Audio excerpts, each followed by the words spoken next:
네, 여러분 안녕하십니까, 박재용입니다. 세대를 초월한 공감을 보여드리는 화요일에 더 락커룸, 오늘도 조갑재 TV의 조갑재 대표님과 함께합니다. 어서 오십시오, 대표님. 네, 안녕하세요. 예, 개혁신당 이기인 사무총장도 함께합니다. 어서 오세요. 네, 안녕하세요. 예, 자 일단 내란 특검 180일간의 수사를 마치고 어제 이제 수사 결과를 발표했습니다. 권력을 독점을 유지할 목적으로 계엄을 선포했다라는 것인데 총평을 좀 해주실까요, 조 대표님부터? 어제 발표는 개별적인 사안보다는 전체적인 윤곽을 설명을 했는데 예. 그 결론은 윤석열의 친위 쿠데타였다. 그리고 친위 쿠데타를 합리화하기 위해서 북한의 무력 도발을 유도했는데 북한이 말을 안 들었다. 그래서 우선 성관이를 습격을 해가지고 성관이의 자료를 조작을 해가지고 또는 고문까지 할 준비까지 해가지고 결국 지난 총선이 부정선거였다. 예. 그래서 이 국회는 말하자면은 작사를 내야 한다 하는 식으로 해가지고 계엄령을 펴서 자기를 합리화하기 했다. 그런데 어제 발표를 들으면 딱 귀에 남는 게 윤석열 대통령이 한동훈을 빨갱이라고 했다. 예. 그래서 그걸 보면은 한동훈 전 대표에 대한 적개심이 이 계엄령 선포의 한 중요한 심리적 동기가 된 것 같다라는 느낌이 들었고요. 그다음에 별도의 설명에서 김건희 씨가 남편을 향해서 너 때문에 망쳤다라고 하면서 계엄에 개입은 안 했다. 그러나 계엄에 한 이유가 김건희 씨 보호였다. 뭐 이런 식으로 이야기했는데 그건 조금 앞으로 다퉈볼 대목이 아닌가 하는 생각이 듭니다. 예. 김건희 씨의 역할에 대해서는. 저도 뭐 대체로 잘 들었고 고생하셨다. 그리고 역대급 사정정국이라는 뭐 비판도 있겠지만 예. 어쨌든 역대급 계엄이라는 그 역사적 아픈 사건으로 인해서 이뤄진 수사이기 때문에 불가피했다라는 것을 다시 한번 말씀드리고 싶고, 무엇보다 사실 좀 이해가 안 되는 부분은 있습니다. 뭐 사전에 계획했다라는 그 계엄의 배경에 대해서 우리 내란 특검이 말씀하시던데, 윤석열 대통령이 사전에 그렇게 준비성이 있는 사람은 저는 아닌 걸로 알고 있고요. 그리고 사전에 그렇게 계획을 하고 준비를 했다면 아마 그 계엄을 성공을 했을 겁니다. 제 개인적인 생각으로는 윤석열 대통령의 즉흥적인 또 개인적인 독단적인 계엄 선포로 인해서 많은 국무위원들과 이 군 간부들이 끌려 들어간 전 계엄이라고 이해를 했거든요. 근데 아마 내란 특검을 좀 다르게 이해를 한 것 같아가지고 이제 법원의 시간이니까 법원이 잘 판단해 주리라고 믿습니다. 예. 자, 이런 가운데 왜 12월 3일이었는가, 이 부분에 대한 온갖 이제 추측이 이어지고 있는데, 일단 특검에서 2023년 10월부터 이제 본격적으로 계엄을 기획했다 결론을 했습니다만, 미군 개입을 차단하기 위해서는 대선 후 취임 전 혼란 시기 이용한 것으로 봤습니다. 특검 판단 어떻게 보셨습니까? 미군과 연관시키는 것은 상당한 사실적 근거도 부족하고요. 예. 그런 움직임을 뭐 포착했다는 증거도 없고 또 미군이 한국 대통령이 군대를 동원하는 걸 막을 수 있는 방법이 없습니다. 예. 작전 지휘권이 없지 않습니까? 예. 정시에는. 그래서 이 부분은 추측의 영역에 속한다고 보여지는데요. 예. 이기인 사무총장. 검찰총장 시절부터 쿠데타라는 언급을 계속했다고 하고, 예. 대통령이 되고 난 후에도 비상대권이라는 말을 했다는 증언들이 지금 내란 특검이 진술을 확보했다는 건 아니에요. 예. 그러니까 그 윤석열 대통령 머릿속에선 늘 쿠데타, 비상대권, 계엄이라는 그 인식들이 있었던 건 사실인 것 같아요. 근데 그렇다고 해서 뭔가 미군의 개입과 미군의 어떤 계엄의 방해를 염두해 가지고 12.3으로 계획적으로 선포했다라고 보기엔 좀 전 어렵다고 보는 게, 일단 증거가 없습니다. 예. 증거가 없고, 오히려 윤석열 대통령은 반대로 생각했을 거예요. 내가 만약에 계엄을 선포하면 미국이 도와줄 거다. 혹은 뭐 항공모함을 끌고 올 거다. 내가 이렇게 군사 쿠데타로 이 군부 정권을 정당화하면은 나에게 우호적인 나라에서 나를 도와주지 않겠느냐라고, 저는 오히려 반대로 해석을 했는데, 예. 지금 특검은 아마 반대로 보고 있는 것 같습니다. 이것도 좀 지켜봐야 될 일인 것 같아요.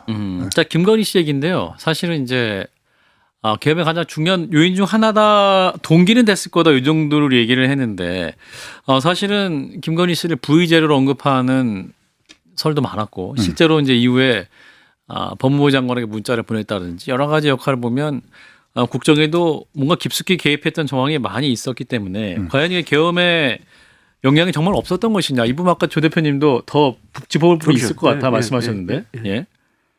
저는 윤석열 당시 대통령이 얼마나 지금 초조해지고 있다고 하는 것을 바로 같이 사는 부인이 몰랐을 리는 없죠. 그러나 12월 3일 할 줄은 몰랐겠죠. 예. 그리고 점점 요새 드러나는 게 김건희 그다음에 윤석열과의 관계에서 이건 사실상 공동정권 정도가 아니라 권력만 보면 오히려 김건희의 권력이 더 강했다 하는 걸 느끼게 하는 몇 가지 대목이 있지 않습니까? 예. 어제 발표에서 청와대의 대통령실을 용산으로 이전한 문제에 대해서 상당히 의미 있는 이야기를 했습니다. 그렇게 함으로써 군인 속으로 들어가 버리고 말았다. 예. 합참 국방부 그리고 관저 근방도 군인 관저가 많거든요. 군인 속으로 들어가서 병영의 영향을 받았다는 이야기를 했습니다. 그건 난 사실 의미 있게 봤어요. 아하.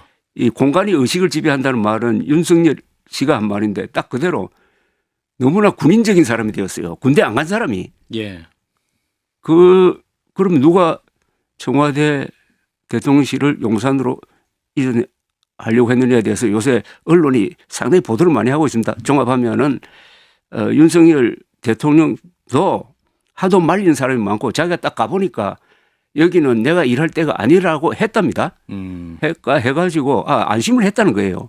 하루아침에 바뀌었다는 거 아닙니까? 예. 그 하루아침에 바뀌도록 한 사람으로 딱 지목받고 있는 사람이 김건희 씨거든요. 예. 그러면 김건희 씨가 해가지고 그렇게 했다면은 어제 특검의 논리대로 하면은 이번 비상계엄까지 이르는 과정에서 김건희 씨의 역할은 배경으로서 상당히 중요한 자리에 있다고 봐야죠.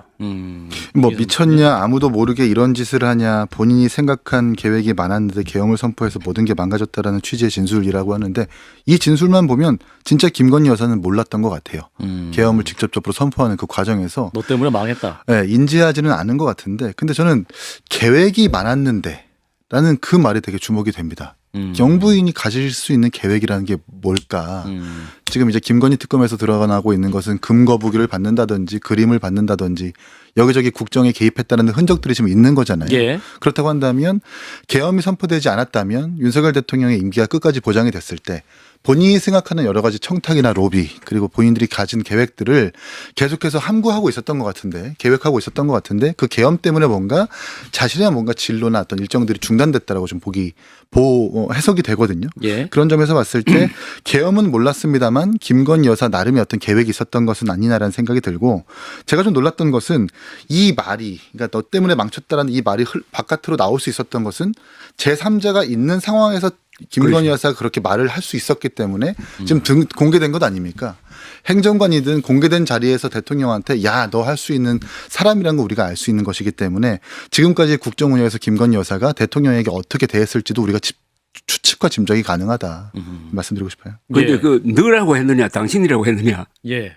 너 때문에라고 보도에 여러 가지 버전이 있긴 합니다만. 어제 발표는 너라고 했어요. 예, 예. 그 너라고 할 수 있었던 위치에 있는 것 같이 보이잖아요. 그렇죠. 그죠? 사실 부부끼리 너라고 잘 안 하잖아요. 그 나이도 한참 아래인 제 사람이 와이프가 그렇게 하는데 동갑이가 그렇게 그러니까 하는데 나이차가 얼마 안 나면 이제 친구끼리 근데 문제는 너 야 편하게 대하는 건 밀실 안에서겠죠. 둘이 있을 때 그럴 수 있지만 그런데 행정관과 김건희 여사와 함께하는 직원들이 옆에 있는데 야 너 뭐 본인 때문에 그런데 망쳤어. 그것을 약간 보완해주는 증언이 요새 중앙일보 윤석열 비록에서 나오는데요. 예. 2023년 폴란드에서 있었던 정상회담에 참석했던 한 현직 장관, 당시의 현직 장관의 증언이에요. 그 대책회의를 하는데 호텔에 장관들이 쭉 모였답니다. 윤석열 대통령이 앉아 있는데 슬리퍼를 신고 김건희 씨가 나와서 장관들 앞에서 여러분들이 앞으로 잘 해주셔야 됩니다 하면서 이 양반은 내가 대통령으로 만든 사람입니다 라는 취지의 이야기를 해서 예. 경악을 했다는 증언이 나오는데 이것과 비슷한 여러 사람이 있는 데서 김건희 씨가 윤석열 대통령을 굉장히 좀 낮추어 보는 듯한 운동을 했다는 이야기는 많습니다. 하대. 예, 많아요. 그것하고 어제 너 때문에 다 망했다는 거하고는 상당히 일맥상통하는 것 같아요. 예. 서울의 소리 녹취에도 보면 예. 이제 할 수 있는 게 없다. 뭐 여러 가지 이제 매우 비하하는 말들 비하하는 표현들이 많이 있었는데 하는데 이제 그거는 이제 대통령과 둘만 있었을 때 그렇게 할 수 있는데 제3자 기자라든지 직원들이 있을 때 그렇게 서스럼 없이 할 수 있었던 것은 내가 대통령보다 위고 이 약간 모질한 사람을 내가 나라도 있으니까 이렇게 끌어가는 것 아니냐라고 하는 약간 우월적인 인식이 있었던 것 같고 그게 바깥으로 표출된 것 같습니다. 예. 자, 이런 것도 좀 선관위 얘기인데요. 이제 선관위 직원들을 고문해서 총선을 부정선거로 조작하려 했고, 수사기관이 아닌 대북작전을 수행하는 정보사요원으로 수사단을 구성하고 야구방망이, 송곳 망치를 준비해서 과천 선관위를 파견했다. 뭐 이 부분인데 사실은 이 부정선거론 이 부분에서 좀 더 명확하게 더 강조를 했으면 어땠을까라는 또 아쉬움도 있는데 일단은 윤 전 대통령은 부정선거가 아님을 이미 국정원 등 많은 기관 보고를 통해서 알고 있었다. 이게 이제 특검의 판단인 거죠? 이게 아주 특이해요. 예. 그죠? 이 판단이. 예. 그러면 윤석열 대통령은 지금까지도 국민을 속이고 자기 자신을 속이고 하나님을 속이고 있다는 거죠. 알면서도 그랬다. 그렇죠. 그리고 얼마나 많은 기독교 특히 개신교 신도들이 여기에 속아 넘어가서 가서 아주 저명한 목사들도 나와가지고 부정선거 음모론을 설파를 했습니까? 예. 그러니까 그래하여 전 국민의 약 30%가 부정선거 음모론에 넘어가고 음. 보수의 50%가 넘어가고 해가지고 국민을 분열시키고 국민을 바보로 만들고 그리고 공정한 선거를 부정선거로 몰아가지고 선거 결과에 불복하는 예. 그러니까 반민주적 행위를 한 것이 뻔히 알면서 자기가 살기 위해서 거짓말했다는 게 어제 이 짤막한 이야기의 핵심이에요. 엄청난 거죠 이게. 예. 민족사적 범죄를 저지른 거죠. 예. 세계에서 가장 머리 좋은 한국 사람을 가장 바보로 만들어버린. 예. 부정선거가 사실 아닌 점을 이미 알고 있었다. 저는 이것보다 부정선거가 사실이 아닌 것이라고 국정원들이나 기관들이 보고를 했지만 있지 않았다. 대통령은 부인했다. 사실 이게 되게 더 정확한 것 같아요. 예. 지금 노상원 씨가 2024년 11월 달에 상록수 롯데리아에서 정보사령관과 함께 나눴었던 그 녹취 대화들이 공개되지 않았습니까? 족치면 뭐 나온다. 부정선거는 확인하면 다 나올 거다. 야구방망이 준비해. 라고 하는 게 그 야구방망이가 여기서 나오는 야구방망이일 거거든요. 그러니까 부정선거라고 하는 것을 이 국가공직기관에서 대통령한테 보고를 했지만 대통령은 부정한다. 아마 그 판단이었던 거지 이미 사실이 아닌 걸 알고 있었지만 이걸 조작해가지고 부정선거로 만드는 것이다라고 하는 것은 아닌 것 같아요. 그렇다면은 윤석열 대통령이 부정선거가 있었다고 믿었다면은 조치를 취해야 될 거 아니에요. 그 막강한 대통령 자리에서 뭘 자기가 직접 수사를 우선 지시했어야지. 네. 이런 국가 대역죄가 어디 있습니까? 부정선거를 저지르는 걸 안 했잖아요. 아무것도 안 했잖아요. 그러다가 그리고 비상계엄 편날 12월 3일 그 비상계엄 선포물에도 부정선거 없습니다. 그러다 며칠 뒤에 나온 거 아닙니까 이게. 네. 예. 며칠 뒤에 숨겨놨다가 예. 그러면 거짓말이라는 걸 자기도 안 거죠. 그러니까 이걸 용서할 수 없다는 거죠. 이걸. 왜 이렇게까지 그러면 하려고 했던 것인가? 아마도 부정선거론을 확산을 시켜서 국회를 무력화하려는 시도를 하려고 했던 걸까요? 아니 그걸 합리화시키는 거죠. 예. 부정선거로 당선된 국회의원들이 다수를 점하는 국회는 이건 군대를 보내가지고 뭐 해야 된다. 뭐 이런 논리 구조를 계엄의 논리 구조를 만들기 것이고. 위해서. 그리고 그런 논리 구조는 이런 부정선거 음모론을 설파한 유튜브에서 많이 나온 것 아닙니까? 예, 예. 그러니까 윤석열 대통령이 지금까지 전 대통령이 하고 있는 이야기가 거의 대부분은 자기 이야기가 아니고 부정선거 음모론 유튜브가 만든 거 아닙니까? 그러니까 윤석열 대통령의 비상식적이고 비논리적인 계엄에 대해서 그리고 부정선거 맹신에 대해서 논리적인 우리가 그걸 해석하려 들면 되게 쉽지 않을 거예요. 근데 아무리 국정원과 선관위에서 사실 확인을 해도 자료가 눈앞에 있어도 믿지를 않았던 거죠. 아니 이게 분명히 아니라는 객관적인 데이터가 있었겠지만 유튜브에서 투표용지가 살짝 달라붙었다가 떨어지는 그 장면만 보고 이거 봐라. 문제가 있는 거다. 당신들은 못 믿겠다. 선관위는 뭐 중국이 장악했다라고 믿는 대로 계속 보다 보니까 결국 계엄에 이르는 과정까지 가는 것은 아니었느냐. 믿지 않은 게 아니라 믿지 않고 싶었지. 그렇죠. 예.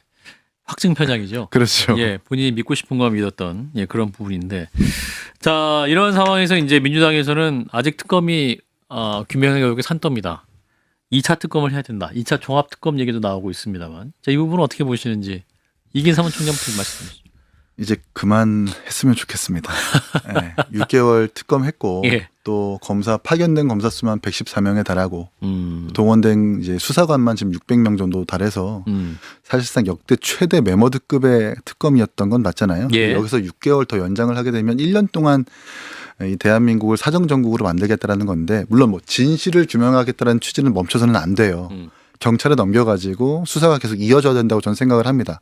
그러나 다시 한번 검사들, 그러니까 어차피 검찰청은 폐지되지만 검사들을 다시 투입해가지고 특검을 또 발동하겠다라고 하는 것은 지금 또 한 통계를 제가 좀 소개해드리고 싶은데 이 검찰의 사건이 접수되고 나서 처리하지 못했던 장기 미제 사건이 2025년 7월달 기준으로 2만 8천 건 정도 되거든요. 이게 원래 2020년 1만 건에서 이렇게 기하급수적으로 늘어나고 있답니다. 그러니까 다시 말해서 특검의 검사 파견과 여기에 집중하느라고 국민들에게 미치는 민생 사건을 처리하지 못한다라고 저는 보거든요. 그렇기 때문에 이제는 경찰과 이 정해진 국수본이라든지 정해진 수사기관에 이걸 맡기고 특검에 대해서 이제 좀 그만했으면 좋겠다는 생각이 들어요. 네, 조 대표님. 2차 특검. 특검을 하려면 다른 특검을 해야지. 민중기 특검을 특검해야지.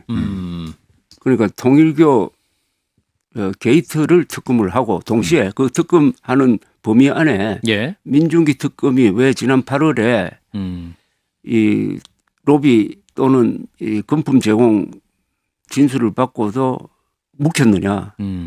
언론 보도가 있을 때까지 묵혔느냐에 대한 특검은 진짜 필요한 거 아닙니까? 예. 예. 그걸 하면 되는 거고 제2특검 내란 특검은 이제 더 할 거 없고 그죠? 그리고 김건희 특검도 더 할 것도 없고 그다음에 해병 상병 그건 뭐 끝난 거고 하니까 특검을 하려면 굳이 하려면은 통일교 특검과 민중기 특검을 특검하는 거라고 생각합니다. 예. 그래서 말씀하신 대로 이제 자연스럽게 두 번째 영상으로 가면 좋을 것 같은데 이제 개혁신당과 국민의힘 통일교 특검을 해야 한다 이렇게 주장을 하고 있습니다. 민주당은 앞서 말씀드린 대로 미진했던 우리 2차 종합 특검을 해야 한다는 입장인데 자 일단 영상을 보고 이어가겠습니다. 지금 진정한 국민적 요구는 더불어민주당이 2특검과 1국정조사 2특 1조를 즉각 수용하는 것입니다. 우리 국민의힘은 준비한 특검 법안을 가지고 개혁신당을 비롯한 야당과 곧바로 협의에 들어갈 것입니다. 긴밀한 야당과의 조율을 거쳐 특검 법안을 마무리하여 조만간 공식 발의하도록 하겠습니다. 예, 송원석 국민의 원내대표의 말입니다. 자, 일단은 통일교 특검 부분을 굉장히 또 강조하는 이제 그런 상황인 것 같은데, 자, 개혁신당이나 국민의힘이 한 목소리 힘을 합칩니까? 특검은 저희가 먼저 제안했고요. 근데 이제 지금 국민의힘이 특검. 발의한 네. 특검이 오늘 공개가 됐는데 예. 추천 권한을 국민의힘이 전부 다 추천하겠다라는 법안을 발의했더라고요. 예, 예. 이러면 특검 연대가 불가능하죠. 왜 그 내란 특검과 계엄 특검에 대해서 국민의힘, 그러니까 민주당과 범여권 의원들이 국민의힘을 뺀 이유는 어쨌든 계엄에 가담했다는 의혹 때문에 그렇죠. 이해관계가 있으니까 뺀 것 아닙니까? 근데 지금 민주당뿐만 아니라 국민의힘 인사도 통일교와의 금품 수수 때문에 구속된 사람까지 있는 상황에서 이해관계가 있는 당사자 정당이 이 특검을 추천하면 과연 그 객관성과 공정성을 담보할 수 있을까? 그래서 저희는 통일교로부터 자유로운 정당이 특검을 추천해야 된다는 취지로 이준석 대표가 그렇게 제안을 한 건데 그걸 받은 것은 환영할 만한 일이지만 그 추천 권한을 국민의힘이 다 가져가겠다라고 고집하면은 저희는 특검 연대는 불가능하게 될 것이라는 생각이 듭니다. 예. 이제 17일 오전 내일이죠. 송원석 원내대표와 이제 천하람 원내대표가 통일교 특검 논의를 회동을 한다고 하는데 네. 자, 뭔가 이제 구체적인 얘기를 아마도 이제 개혁신당에서 얘기를 할 것 같긴 합니다만 이거 어떻게 진행돼야 될까요? 국민의힘이 추천권을 가지면 안 되죠. 예. 아니 당사자 로비 당사자입니까, 그죠? 당사자도 포함되어 있죠. 예. 두 사람이 포함되어 있는데 예. 지금 떠오르는 이름 중에서는 그리고 이게 국민들이 보기에는 뻔히 이거 이래도 안 된다는 거 다 미리 짐작하고 있는 것 아닙니까? 이런 식으로 해가지고는 정청래 대표를 꺾을 수 없을 것이다. 다른 방법이 있어야 될 것이다. 그 다른 방법이 있어야 되는 것 아닙니까? 김성태 원내대표가 했던 방식이 있지 않습니까? 드루킹 특검.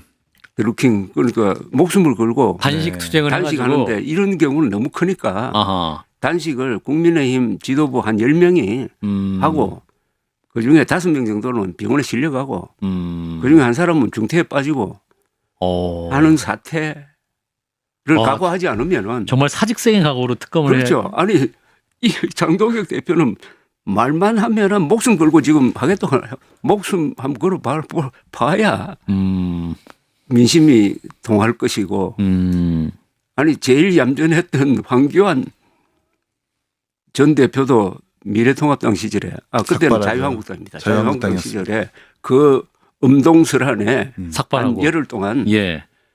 텐트 치고 한 적이 있잖아요. 예, 예. 지금 국민의힘은 그 10분의 1도 안 하잖아요. 음. 그러면서 뭐 황교안 우리가 황교안이라고 하는데 근데 지금 이제 특검법 통과되려면 일단 현재 의석 구조상 불가능하죠. 불가능한 거 아닙니까? 그러니까 민주당 입장에서 좀 뭐랄까요 압박을 받으려면 민주당을 제외한 모든 야당이 함께 한 마음으로 이 특검법안을 만들고 또 국민적 지지를 크게 얻는 상황이 아니라면 민주당이 전혀 뭐 응할 이유가 없어 보이는데요. 이게 이제 명분이라도 우리가 가져가자라는 예. 건데 예. 이해관계가 있는 국민의힘이 추출하는 특별검사는 당연히 이거 반대해 주십시오라고 떠먹여주는 것과 전 다름없다고 생각하거든요. 예. 오히려 이 이해관계에서 자유로운 정당이 특검을 추천하면 안 받을 이유가 없습니다. 못 받을 이유가 없어요. 예. 그리고 지금 이 특검이라고 하는 것이 왜 중요하냐면 특검에서 그러니까 김건희 특검에서 경찰청에게 이 관련된 통일교 금품 수수 관련해서 자료를 잘 안 준답니다. 반밖에 안 주고 있고 나머지는 예. 뭐 압수수색해서 가져가라는 말까지 하고 있고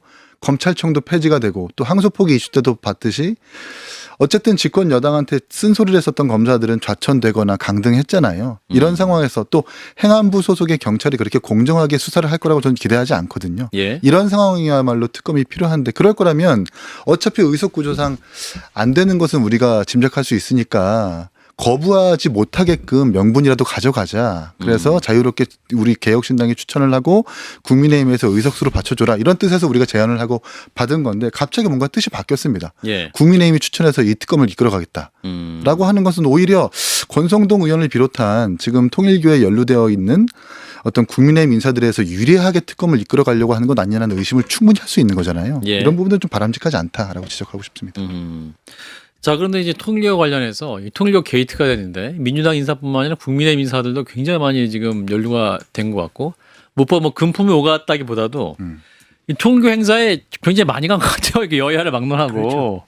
그럼 이런 것을 일단은 옥석을 가릴 필요도 있어 보이긴 하는데 이 부분은 어떻게 봐야 됩니까? 통일교 행사에 가서 축사하고 한 것 가지고 예. 그걸 무슨 형사처벌 대상으로 삼을 수는 없지 않습니까? 예. 통일교가 무슨 신도도가 많잖아요. 그렇죠. 아니 득표를 노리는 정치인은 안 갈 수가 없잖아요. 어부가 물고기 많은 의장이 안 가는 거하고 마찬가지인데. 예, 예. 물고기 그래서- 종교에 따라서 또 물고기를 차별할 수는 없다. 그러니까 그걸 종교단체는 그걸 알기 때문에 그 많은 표수 가지고 정치인들에게 접근하면은 많이 걸려들고 여기에다가 플러스 알파로 해가지고 돈까지 주면은. 근데 저는 지금까지 정치인들이 통일교 돈은 받아도 안전하다는 생각을 했을 거예요. 설마 통일교가 수사 대상이 되겠느냐? 그리고 나만 받았겠느냐? 골고루 받았겠지. 돈도 엄청 많은 종교이기 그렇죠. 때문에 재벌이잖아요, 사실은. 기업이 뭐 엄청 3조 원을 많고. 가지고 있다고 하더라고요. 예. 개인 재산이. 음. 이 통일교의 교세를 확장하는 방식이 사실 교인을 많이 포섭하는 방식이 아니라 교육, 대북 사업, 부동산, 건설 사업 이런 것들에 손을 많이 뻗쳤습니다. 예. 지자체 의원을 해보면 한 번쯤은 통일교 얘기를 들어 그렇죠. 보셨을 거예요. 그리고 쉽게 이렇게 노른자 땅에 토지대장을 띄워봐도 생각보다 통일교 소유의 부지가 되게 많거든요. 이런 분들은 건설 사업을 성공해내기 위해서라도 권한이 있는 것에 로비를 하는 것이 사실 그들의 일반적인 어떤 사업 확장의 방식이었는데 예. 여야 중앙 정치인 할 것뿐 아니라 전 지자체 의원들이나 단체장들도 상당히 많이 연루되어 있을 거라고 생각을 합니다. 사실 그래서는 이건 특검이 필요하다고 생각을 하는 거거든요. 예. 자, 근데 이제 부산 지역 그 전현직 시장들이 이 통일교와 관련된 이름이 계속 나옵니다. 일단 더불어민주당에서 이번에 이제 부산시장 출마 유력한 전재수 의원 이분도 이제 굉장히 지금 이분은 이제 수사 대상이 됐고 박형진 부산시장도 통일교 두 차례 영상 축사를 보냈다. 서병수 전 시장과 오고돈 전 시장 얘기도 나오고 한일 해저 터널 때문이다 이런 분석도 나오고 또 일본이랑 가깝기 때문에 부산이 좀 통일교의 순조가 많은 거냐 뭐 이런 얘기도 나오고 자, 이 통일교가 내년 부산시장에 또 중요한 키가 될 수 있을 것 같은데 조 대표님. 일단 전제 아주 유력했던 예. 여론조사를 해도 상당히 어떤 데는 이기는 것으로도 전재수 전 나오던 장관. 예. 그분이 출마가 좀 어려워진 건 사실 아니겠습니까? 예, 예. 그 사이에 수사해가지고 예컨대 기소됐을 경우에 그럼 재판이 끝나야 되는데 그 사이에 뭐 선거 다 지나가고 예. 일견 박영준 현 시장이 유리해진 것 같은데 그러면 또 찬스가 왔다 해가지고 국민의힘 내부에서 국민의힘 내부에서 또 엄청 또 나올란 축사표를 사람들이 예. 많이 생길 거고 또 그런 과정에서 뭐 이게 축사를 했는지 뭐 이런 것까지 나오고 하는데 이 여기 항상 이게 해저 터널 이야기가 이거 나온 지가 오래됩니다. 그렇죠. 몇십 년 됐는데 이게 통일교에서 이야기하는데 이게 실현성이 없어요. 없는데도 있는 것처럼 장대한 그림을 그린 거예요. 이거 저 환단고기하고 비슷한데 아니 그게 해저 터널을 뚫어가지고 뭐 서울까지 연결된다 해서 저 사람들이 생각은 북한을 지나가가지고 유라시아 대륙 뭐 이런 식으로 하는데 예. 거의 가능합니까? 그런데 어떤 거대한 이 프로젝트를 던져 놓으면은 거기에 모이는 사람이 있고 사람들을 설득하기 좋거든요. 그래서 여기에 연관됐던 많은 전현직 고관들도 전직 고관들도 있고 일본도 마찬가지예요. 일본의 유명 인사들이 여기에 들어붙어 하는데 하여튼 이 통일교의 정치권에 대한 영향력은 가공할 정도입니다. 특히 한국과 일본 뭐 미국에도 그러네요. 워싱턴에 그 신문사 하나 있잖아요. 워싱턴 타임즈. 타임스라고. 예. 예. 그 꽤 영향력이 있었습니다. 예. 요새는 좀 약해졌지만. 한일 해저 터널이 사실 그 전재수 의원은 반대했다고 하고 또 공개적으로 자신의 SNS에 게시글을 올리면서 반대 의사를 밝히기도 했지만 김대중 대통령과 노무현 대통령도 이 한일 해저 터널은 생각해볼 문제라고 좀 긍정적으로 화답한 부분이 있기 때문에 예. 계속해서 그래서 통일교가 시도한 것은 아닐까 로비를 그런 생각도 들고요. 어쨌든 전재수 장관과 민주당한테 계속 이 해수부 이전을 포함한 부산에 공을 들였던 것도 사실이고 악재는 악재인데 근데 과연 이제 그게 충분히 반영되어 있는 상황에서 진짜 민주당의 핵심적인 악재로 작용을 할 것인가? 계엄 정권에 대한 그 심판을 뛰어넘을 정도의 악재인가는 우리가 생각해 볼 문제라고 생각을 해요. 왜냐하면 국민의힘이 연루되어 있지 않았다면 모르겠는데 이미 구체적인 증거와 문자와 윤여고 본부장의 아내의 그 구체적인 사진까지 나온 상황에서 권성동 의원은 지금 구속까지 되지 않았습니까? 예. 그러면 유권자들이 판단했을 때 뭐 대한민국 유권자잖아요. 부산 유권자도. 그러니까 권성동 의원과 국민의힘도 연루되어 있는데 민주당도 연루되어 있네. 라고 생각할 분명히 계기가 있을 거라고 생각하거든요. 그래서 이걸 그냥 과연 민주당이 정말 이 통일교 연루됐으니까 찍지 말아야지 라고 할 정도의 어떤 계기일까라는 점에서 좀 의문이 듭니다. 예.